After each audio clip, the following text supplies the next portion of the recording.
on the 10 plagues, and we are to the plague of hail. I got to set my timer. I only have 15 minutes this morning. You're going to figure that out in a little bit. The elder is going to make a little bit of a presentation, Reggie. So I'm trying to do this in 15 minutes. What would you do if you knew that there was a major storm coming? I mean, you've got a little bit of practice with this, right?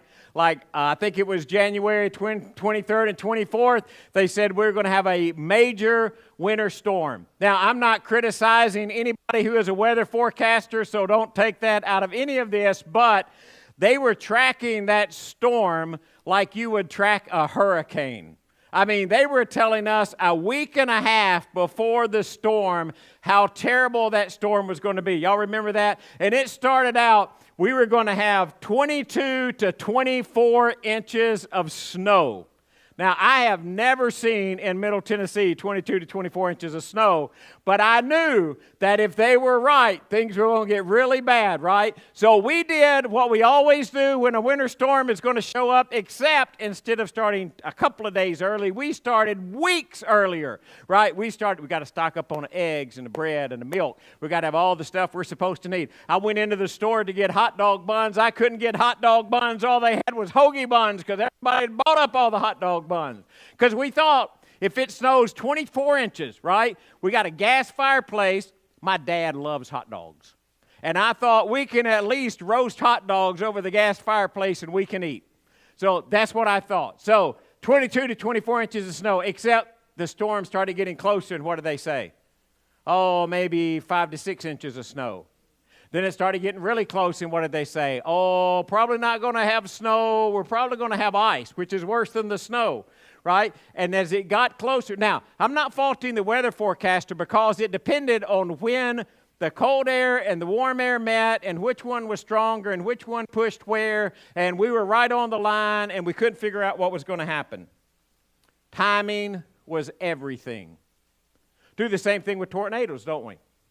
We look at the weather forecast, and the tornadoes start, and we're tracking it, and we're looking at the storm, and they tell you, thankfully, this is not criticism at all, but they tell you well before the storm is supposed to be in your area that you better find shelter because we're tracking the storm. And there are these storms that show up in life, and they're kind of unexpected. You know, tornadoes aren't like hurricanes. They just kind of show up. We know things are right for them, but we don't know when they're going to occur until they just occur. Well, in Exodus chapter 9, God predicts and tells Moses to tell Pharaoh that there's going to be a hailstorm on Egypt. And what he says is, therefore, this time tomorrow I'll send the worst hailstorm that has ever fallen on Egypt from the day it was founded till now. So give an order. Bring your livestock and everything you have in the field to a place of shelter, because the hail will fall on every man and animal that has not been brought in and is still out in the field, and they will die. There is nothing questionable about that weather forecast, is it? God said tomorrow it's going to happen. Timing's not questionable. It's not like our snowstorm. God said tomorrow it's going to happen. And the intensity of it is not questionable, is it? Y'all notice on the weather when we're going to get a big storm, now I don't know when we started this. I'm probably slow because I've just now started noticing it the last 2 or 3 years. But we rank it 1 through 5, right? The storm probability is going to be a 1. Y'all know what I do when they say storm probability is going to be a 1? Nothing. Because I'm thinking, man, if storm probability is 1, it's not even going to rain. Now, if they say storm probability is a 5, what would I do? I basically just watch the news, because even at a 5, I'm like, well, what's 5, right? I'll watch, and then if it starts to develop, then I'll start to do something. But in this case, God tells them exactly what's going to happen. Now, God sent a hailstorm worse than anything that's ever come on Egypt. But here's the thing. God could have done something far worse, couldn't he? He said, this is what God said to tell Pharaoh, by now, I could have stretched out my hand and struck you and your people with a plague that would have wiped you off the earth. But I have raised you up for this very purpose, that I might show you my power and that my name might be proclaimed in all the earth. God said, the hailstorm's going to be bad, but you know what? I could have done a lot worse. I could have just sent a plague. In fact, this is one of the plagues where God says, I'm going to show you the full force of my plagues. And God said, I could have just wiped you off the face of the earth. Now, we read that and we kind of look at the Egyptians and Pharaoh and say, yeah, God has the capability of do that. But kind of what I want you to understand is, do you realize like he can make that same statement to us? I mean, do you realize that if God chose, if he wanted to, and he would be entirely just in doing it if he chose to do it, do you realize he could just wipe you, singular, right? And wipe you, meaning us all, plural. He could just wipe us off the face of the earth. He could. But he chooses not to. Instead of judgment like that, God brought grace and mercy and love and sacrifice. But he does it for the same reason that he raised Pharaoh up for his own purposes, that his power and his name might be proclaimed in all the earth. So God didn't wipe us off the face of the earth. What God did through his love, mercy, grace, and even in his justice, he redeemed us. He created in us a purpose. So what's your purpose in this life? Your purpose in this life, I mean, you're going to go to work tomorrow. I'm going to go to work tomorrow. Some of you aren't going to work. You're retired. You know, one of these days maybe I'll do that. Diane lets me retire. You got all of those things going on. But what's your purpose? I mean, what is your purpose in life? Your purpose in life is to glorify the name of Jesus. So I would tell you that you need to live up to your calling. But this is what we do. Every morning, almost without fail, I get my phone off. And I look. What's one of the first things I pull up on my phone every morning? The weather. Now, I get a daily forecast. Oh, I even get a 10-day forecast now, right? How many of y'all check out the 10-day forecast? I mean, like every morning. How many of you, and I don't want to say this, but I do, how many of you even look at the hourly forecast? Oh, I do. Oh, it's going to be the warmest today it's going to be is at 2 o'clock. So do I have anything that I need to do outside? Because I want to make sure I do that at 2 o'clock because that's when it's going to be the warmest. And I sit there and I plan my life. I plan my day. I plan my week. I might even look at my calendar and say, you know, I was going to do this on Monday, but I can't do that on Monday now because it's going to rain. So I got to move that to Tuesday, and I'm going to rearrange my whole schedule. And then this little neat thing comes up here. This is an Apple phone, you know, with Apple weather. And I can push this button, and I can say, oh, what's the UV index going to be? How much is the wind going to be blowing? And, precipitation and humidity, even visibility in case I want to see something a long way off. And even the barometric pressure in case maybe I want to go fishing or something. And I look at that, and I sit down, and I start planning out my day. And whether we want to say it or not, that creates action for us. We decide how we're going to dress. I get up every morning, and I look see what the temperature is. You know what I'm trying to decide? Do I need short sleeve or long sleeve? Do I need a heavy pullover or a light pullover? Now, it doesn't matter what I wear. I'll have to look at Diane and say, baby, does this look okay? Because I don't have any idea of fashion. I don't know how any of that stuff looks, right? So, but I plan my day. How many of you even plan your day sometimes so you're going to layer? Because it's going to be kind of cool this morning, and I'm going to layer and put me something on. But I'm going to put something on that I can take off later because then it's going to warm up, and I don't want to be too hot or I don't want to be too cold. And we sit there and we plan out our day by the weather, and then we go outside, and on a day it's supposed to be incredibly sunny, then all of a sudden it rains.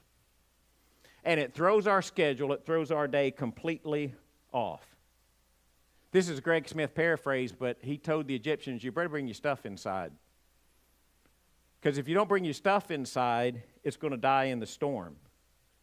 And the interesting thing about that is some of the Egyptian officials, for the first time in the plagues, you know what they did? They brought some of their stuff inside. They'd been watching this pattern over and over, and they knew that the God of the Hebrews said this is going to happen. They knew that it was going to happen. So some of those officials decided, we were to bring our stuff inside because he's been pretty spot on. Do you realize that if God were predicting the weather, we'd always know what the weather was going to be? Right, but he just doesn't, he's not in the predicting business. Who controlled the storm? Who controlled that hailstorm? I mean, with such exactness that the land of Goshen, where the Israelites lived, they didn't get a hailstorm at all. Like God chose where the storm was going to occur and where the storm was not going to occur. And, it says in the text they had crops in the field. They had plans for those crops. Those crops were money. Those crops were survival. And God said, I'm going to destroy those. So what do we do when those kind of storms enter our life? And I'm not talking here just about weather storms. I mean, there's all kind of storms, right? There's family storms and relationship storms. There are financial storms. There's career storms. There's emotional storms. There are health storms. How do we handle those unexpected storms? And the first thing I would tell you is you got to remember who controls the storm.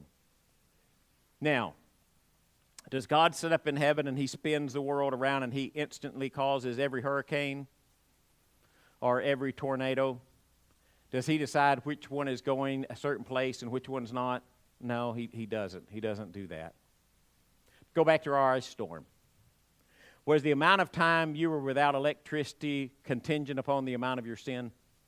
Like people who were real sinners went without electricity for longer than those people who were righteous. Did God do that? I mean, like, was my house spared and we didn't lose electricity, so my house was spared because I was the preacher, right? No, God didn't work like that. Did God go out and decide he was going to determine exactly how much ice was going to build up on each transformer, on every electrical line? No, he didn't do that. Or we just got electricity back at the church house. So this windstorm came, took our carport at the house, flipped it over the house, landed it in the backyard, ripped the electricity off the side of the house. Was God trying to tell me something? He's like, Preacher Greg, you don't need electricity.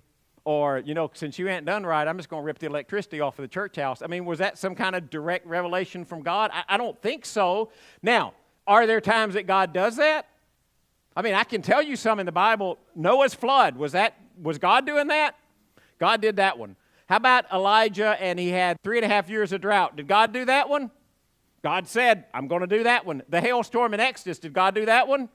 God said, I'm going to do that one, and God did that one. After the 3.5 years of drought and the rain came, did God do that one? Remember, Elijah goes out and prays, and he keeps looking. He prays, sees a little cloud coming up. God does that one. Does God do all of them like that? No, I don't think so. So I go out and plant a garden, and I need rain, so I'm praying to God for rain. You got a ball game on Saturday, so you're playing for sunshine. Which one do we get, like a yes and a no answer, or one gets his way and one don't, one wins, one loses? No. There are a lot of reasons storms come into our lives. Now, ultimately, in the sovereignty of God, you've got to understand that God allows things to happen, but he doesn't. It's not like, I call it, and this may be bad terminology, it's just not mine, it's just like intentional will. Does God go out and make every particular thing happen? No. You know why some tornadoes spin up? Because there's law of nature that God's put in force, and sometimes it spins tornadoes up. How about hurricanes? Yeah. How about a rainstorm? Yeah, natural law. God's put it in progression, and I mean, God doesn't always infringe on natural law. He lets natural law do its kind of thing. You look into your own life and you say, well, why do things happen? Well, sometimes they're our fault. Sometimes we just make a bad decision. Sometimes they're other people's fault. Sometimes other people make a bad decision and it directly affects us, even though we weren't part of the decision.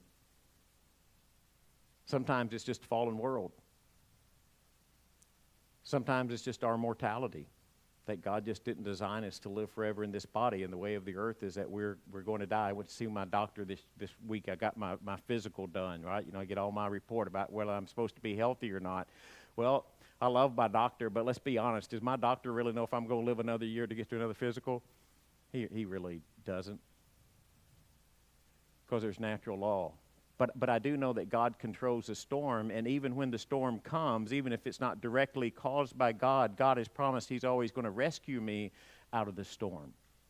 So storms don't create our faith, they kind of expose our faith. The unexpected does not mean God's lost control. It reminds me that we never had it. It's my watch is going off, I've got to quit. The sovereignty of God. The storm is a declaration, okay, and very quickly I want you to get this. The storm is a declaration that you never had control. Like whatever you're doing in life, you never really have control. All of your plans, all the things you're going to accomplish, all the things that you're going to do. You know, I'm not trying to be pessimistic here in any way, but the future really doesn't, we don't really control the future with our plans. Now, it's right to plan, and it's right to know where we're going, but we don't always have control over that. The future is not going to follow my command. It's not going to work like that. And so every time I make a plan, I know that it's not immune to interruption. I can decide I'm going to do this, and this. But that plan is always, it's always possible for that plan to be interrupted because I'm not really in control. It's about the sovereignty of God. That's what God is showing in the plague of hail. I am sovereign. I am king. And I'm God. Just a few minutes, Reggie's going to come up and he's going to make a presentation about where we are as a church and some things about the church and vision and some things we want to lay in front of you guys and y'all to talk about and get back to us and let us know what you think about it. It's kind of be a financial report of where we are, if we're financially healthy or not, and we are, so don't y'all get all panicked thinking we're going to ask you for money, but we're not. It's good for us to make plans, but you know what? Every plan is prone to interruption. Just like in the 10 plagues and the plague of hail. Because what we're really about is not just making plans for ourselves. It's about understanding that what we're about is honoring God. Why did God raise Pharaoh up? So that you would know my power, so that my name will be glorified. Why does God raise us up? So that God will be glorified. And any plan that we make is always subject to the plan of God. So what happens? What happens when storms enter your life? What happens when that storm hits and you didn't know where it was coming from? Usually what we ask is this question, why me? Why me? Why did it happen to me? Maybe a better question to ask sometimes is just simply, what's God revealing? What is God doing in this world? I'll be very honest, there's some of you going to run into future plans and it's not the future plan that you want. Like if you were going to script it out, it's not going to be yours. Very, very, very possible. Not only possible for you, it's possible for me. But the sovereignty of God teaches me that no matter what happens in this world, God will always come to my rescue. He won't always do it in this body. He won't always do it in this world. He won't always do it by the way that we want Him to do things. But I know that God has promised through the cross and through Jesus and the power of the resurrection that God will always rescue me no matter what happens in this world. So my hope, it's not about here. Is there things I want to accomplish here? Absolutely. Absolutely. But my hope is not about here. My hope is in a God who has redeemed me and made me whole, forgiven my sin, granted to me eternal life, and let me know that whatever happens in this flesh, whatever storm appears in the sky, He will always rescue me from the storm, and He will do that to glorify His name.